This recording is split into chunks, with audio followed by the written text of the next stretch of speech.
Bonjour et bienvenue. Nous sommes là aujourd'hui pour continuer avec notre maquis dans lequel nous résolvons, n'est-ce pas, les items. Aujourd'hui, nous allons, n'est-ce pas, parler, soit travailler sur les codev et puis l'organe, l'économie de développement et puis l'organisation des entreprises, soit économie des entreprises. Alors, je crois, nous allons procéder comme ça. Chaque fois, nous allons travailler une question d'organe, une question de codev. Soit une question, commençons toujours par les codev, une question de codev, une question d'organe. C'est ce que nous allons faire. Alors, nous avons là-bas d'abord prévu deux questions. La première, commençons directement, on dit la situation démographique des Kanguéré pour l'année 2012 se présente de la manière suivante. Population initiale, 19 millions d'habitants, nombre de naissances vivantes, 600 000 enfants, nombre de décès, 300 000, immigrés, 3 600, émigrés, 500 000, superficie, 800 km², la densité, n'est-ce pas, donc habitants par km² des Kanguéré et TD. Donc ici, on nous demande donc la densité. On sait que la densité, n'est-ce pas, c'est le nombre d'habitants par km². Ici, nous allons procéder, n'est-ce pas, c'est comme ça que nous allons, n'est-ce pas, procéder pour parvenir à déterminer ceci. On dit, nous allons chercher, n'est-ce pas, le nombre d'habitants par km². Et ce qui veut dire la densité. Alors, à part ça aussi, je crois il nous faut d'abord trouver la population initiale ici. Plutôt la population existante. Parce que initiale, c'est déjà, nous devons trouver la population existante. Et je crois que c'est à partir d'elle, n'est-ce pas, que nous allons facilement trouver la densité comme nous avons déjà la superficie. Alors, nous continuons rapidement. Et je vais prélever d'abord les données comme d'habitude, n'est-ce pas? Ici, chaque fois, nous devons prélever les données, puis chercher l'inconnu, puis donner la formule, puis procéder à la résolution. Alors, on nous a donné la population initiale. On peut prendre, et c'est parmi d'abord données. Nous avons la population initiale. J'ai abri ça par un petit zéro. À côté population initiale, c'est 19 millions. 19 millions d'habitants. Le nombre de décès vivantes, plutôt nombre de naissances vivantes, nombre de naissances. On prend ici les naissances vivantes, c'est 600 000 enfants. Il y a aussi nombre de décès, nombre de décès. Nombre de décès, 300 000. 300 000. Il y a aussi les immigrés. Les immigrés, 3 600 000.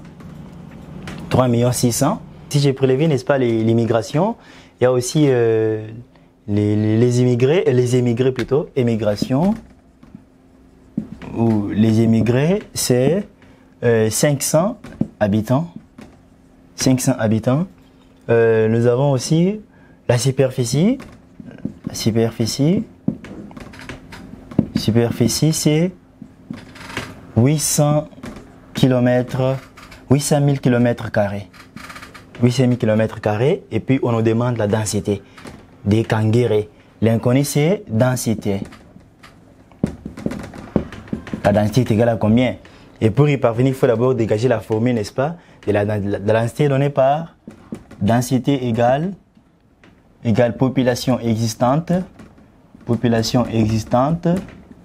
sur la superficie. Et ce qui nous donne, n'est-ce pas, la densité. C'est la formule de la densité.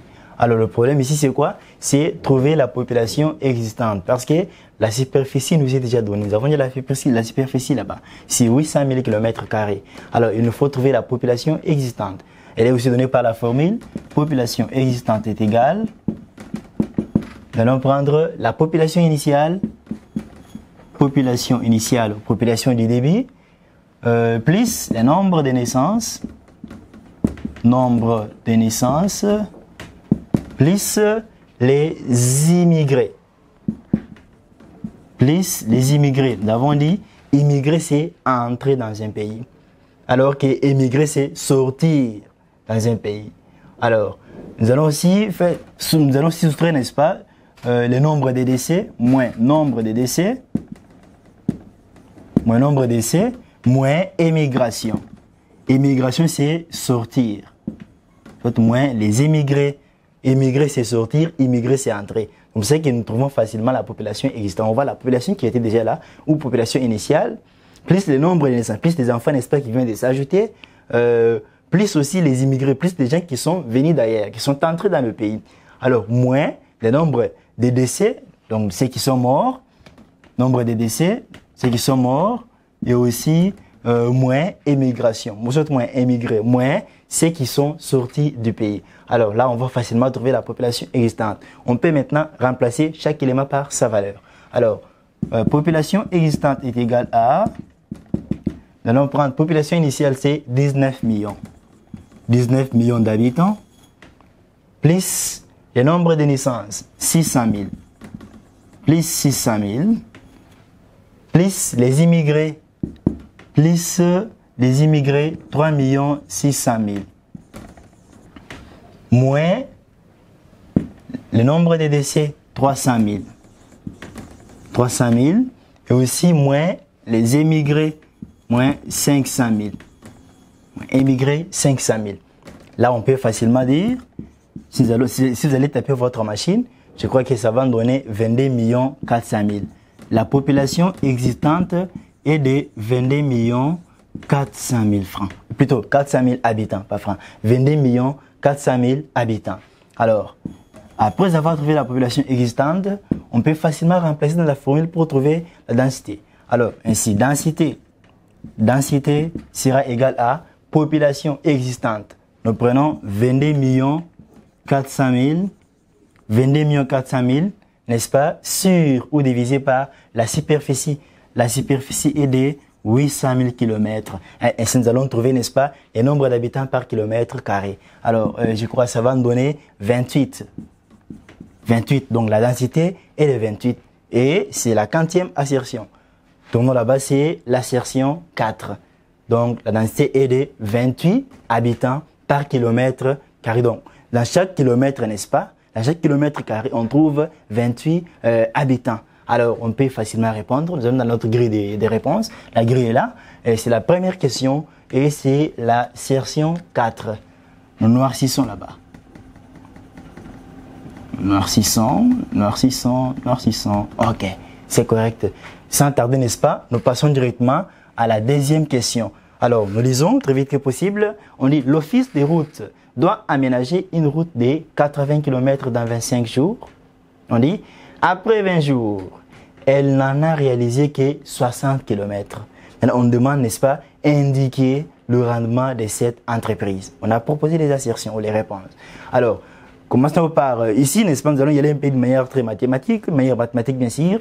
On dit, je n'ai pas tellement besoin de prélever les données ici, parce que nous allons y aller très vite que possible. On dit, l'Office des routes doit aménager une route de 80 km dans 25 jours. Donc, je peux dire 25 jours, j'y vais directement sans prélever les données. 25 jours, n'est-ce pas, est égal à 80 km.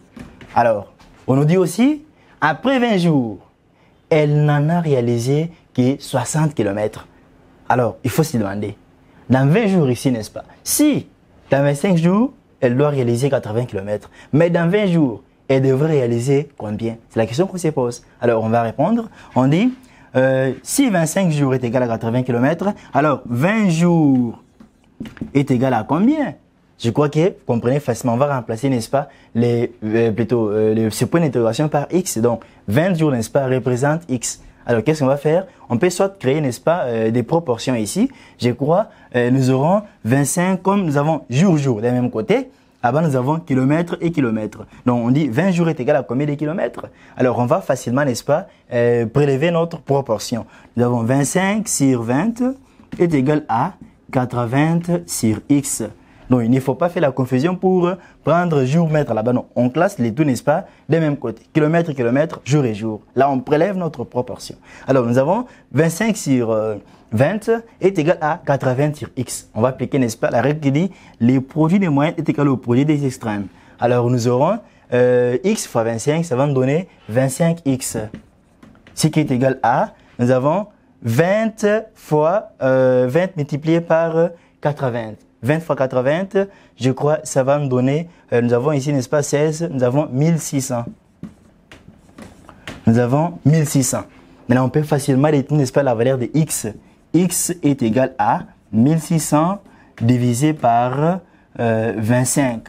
Et là, je crois, nous avons trouvé ceci, n'est-ce pas, et la valeur, n'est-ce pas, plutôt c'est le nombre de kilomètres, n'est-ce pas, pour les 20 jours. et je crois. Ceci va me donner, n'est-ce pas, 64. X est égal à 64 km. Donc, vous voyez très bien, n'est-ce pas?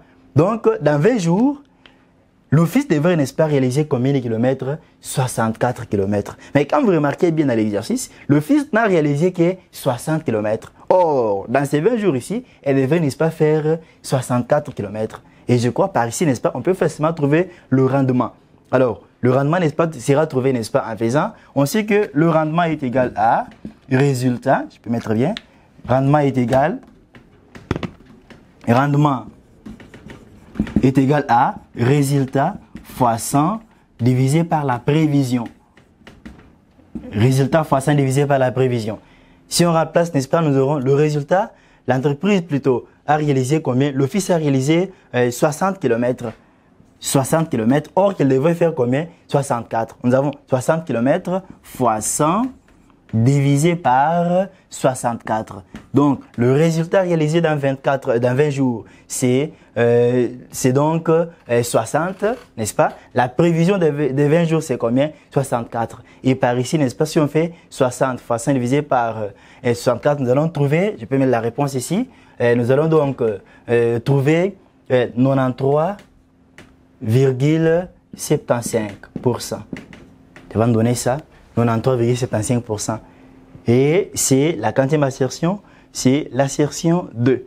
Donc c'est la deuxième réponse. Alors on peut, nous sommes la deuxième question, assertion D. Deuxième question, assertion D. Deuxième question, assertion D. Noircissons là-bas.